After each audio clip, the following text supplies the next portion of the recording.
Aïe, aïe, aïe. Ça, c'est souvent un peu la cata quand on essaye de passer du français à l'anglais.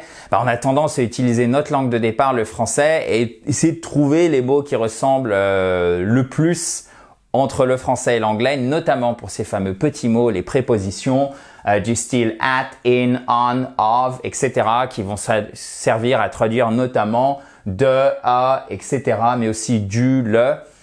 Et malheureusement, il n'y a pas forcément d'équivalence. Donc, je voulais ensemble qu'on fasse aujourd'hui un zoom sur la, non pas proposition, mais sur la préposition. Et c'est une proposition que j'ai pour vous, chers amis. Donc, pour la préposition at en anglais. Donc, je vous ai en fait résumé, regardez.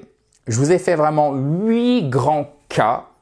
Et ça, en fait, ce que vous faites, vous retenez surtout pas la règle, vous retenez l'exemple pour lesquels vous allez utiliser at, ok?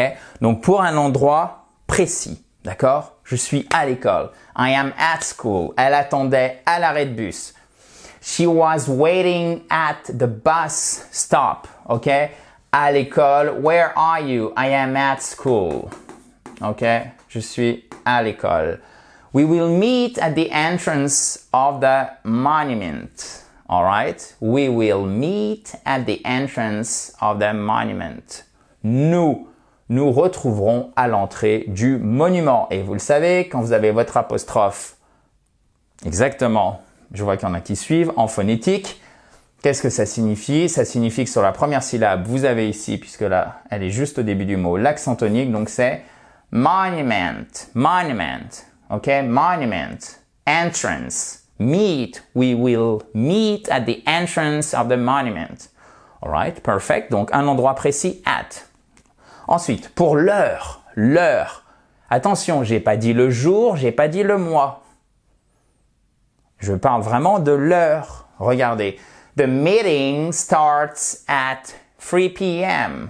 OK, à 15 heures. Vous savez que p.m. c'est littéralement post-méridienne, après la moitié du jour. Donc, en fait, à 3 heures de l'après-midi. Et AM, quand vous l'avez, ça signifie anté-méridienne, avant la moitié du jour. Donc, c'est du matin. 3 AM, ça serait à 3 heures du matin, ce qui sera un peu exotique. Vous en conviendrez.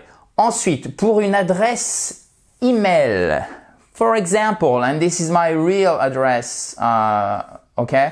So if you want to reach me, I'm not kidding, you can send me an email at adrien@ispeakspoken.com.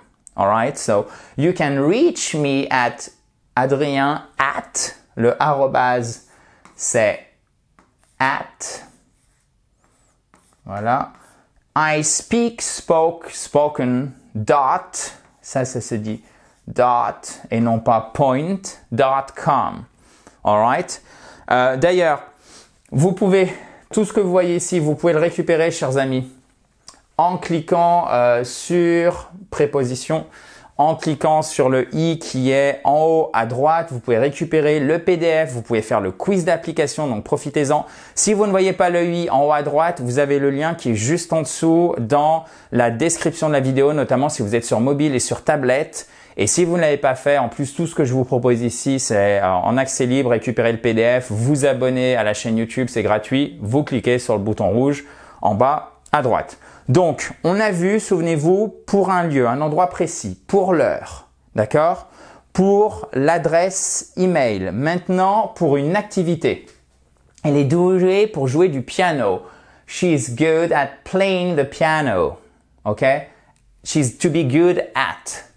Être bon pour quelque chose. To be good at. Alright? C'est pas to be good in, of, or at, or non, or of, or to. Non, c'est to be good at. Être bon à quelque chose. Donc, pour une activité. Pour une direction, d'accord?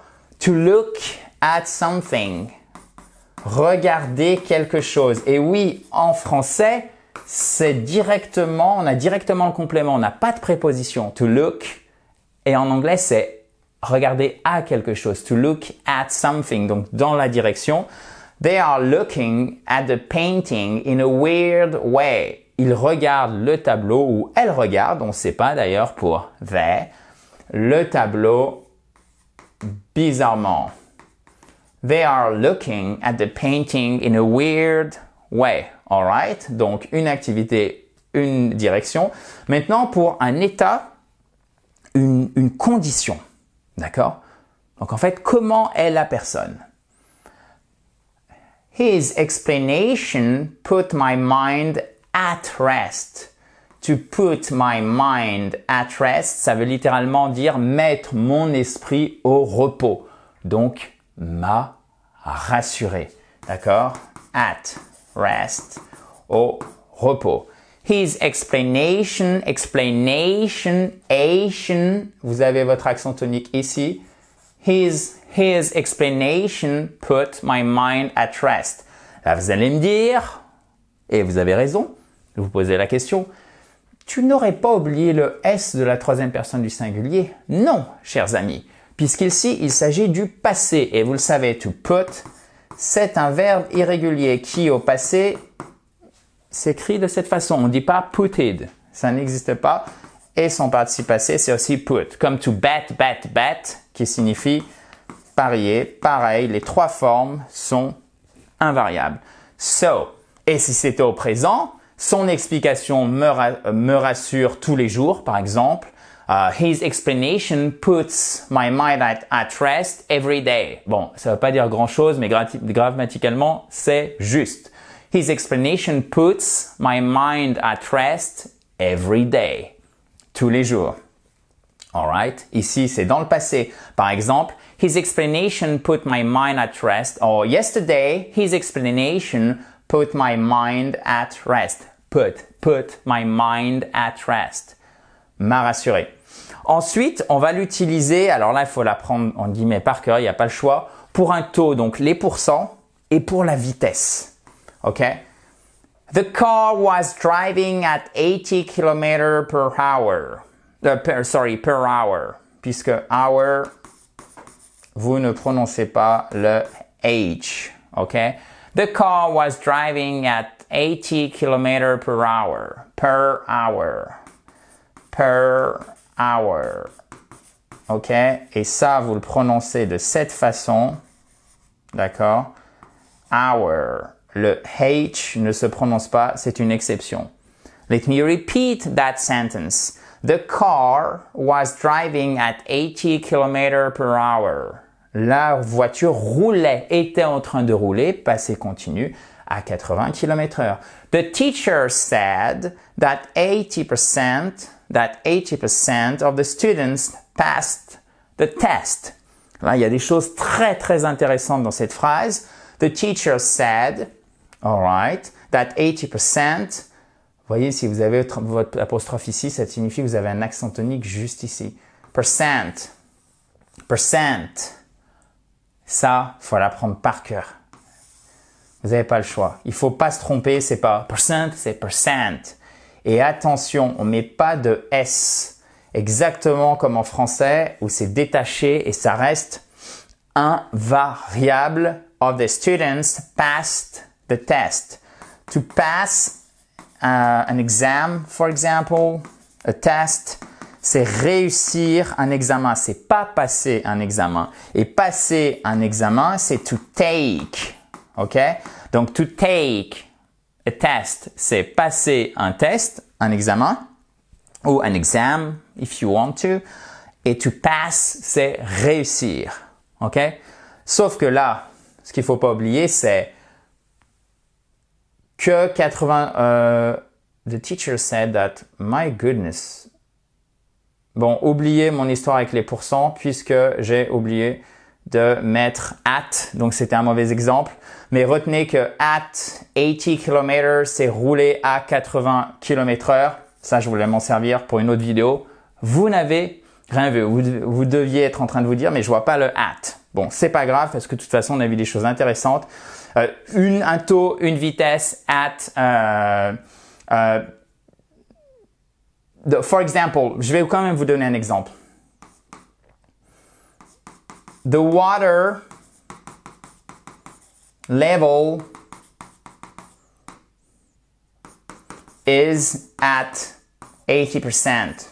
OK? Le niveau de l'eau est à 80%. Vous pourriez dire aussi the water level reached or has reached 80%. A atteint 80%. Et vous pouvez, vous voyez, A est à 80% at 80%. Alright? Donc ça vous donne un exemple pour un taux. Pour la vitesse, pour le taux, at normal speed. À la vitesse normale. At normal speed. Alright. Maintenant, dernier exemple pour l'âge, extrêmement intéressant. C'est pour ça que je vais mettre, et très courant, je vais mettre un petit cœur. He learned to play at the age of 7, à l'âge de 7 ans. Bon, la bonne nouvelle, c'est que ça ressemble beaucoup au français, vous voyez. At 80 km per hour, at the age of 7. Mais ça, c'est des expressions qu'il faut apprendre par cœur petit à petit, d'accord? Donc, vous pouvez les noter en français, en anglais dans votre cahier d'apprentissage. Vous revenez dessus dans quelques jours et petit à petit, vous allez pouvoir vous en imprégner. Il y a une dernière chose dont je voulais vous parler. C'est un peu comme le S ici. Vous allez me dire, petite faute, Adrien. Il me semblait que to learn était un verbe irrégulier. Oui et non. Parce que to learn, en anglais britannique, c'est un verbe irrégulier et ça donne à la fois au passé et à la fois pour le participe passé, learned.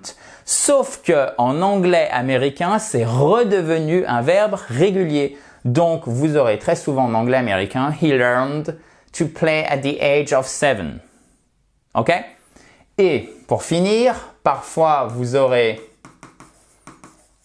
learned, mais en adjectif, et ça signifie érudit, qui a appris, et ça se prononce par contre learned.